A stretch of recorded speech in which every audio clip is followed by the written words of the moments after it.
నువ్వేంది, నువ్వు ఈ కథ ఏంది, నేను చూసుకుంటామన్నారు.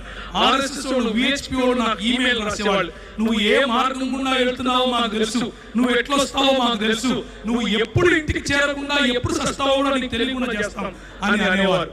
ఇలాంటి పరిస్థితులు. అక్కడ నువ్వు వెళ్ళి సాక్షి జీవితం అని అంటే ఏంటి అని అంటే, అక్కడ నువ్వు వెళ్ళి క్రైస్తవుడిని అని చెప్పుకుంటే చాలు తన్నుతారు. క్రైస్తవుడిని అని చెప్పుకుంటే చాలు చెప్పుతో కొడతారు. అలాంటి పరిస్థితులు.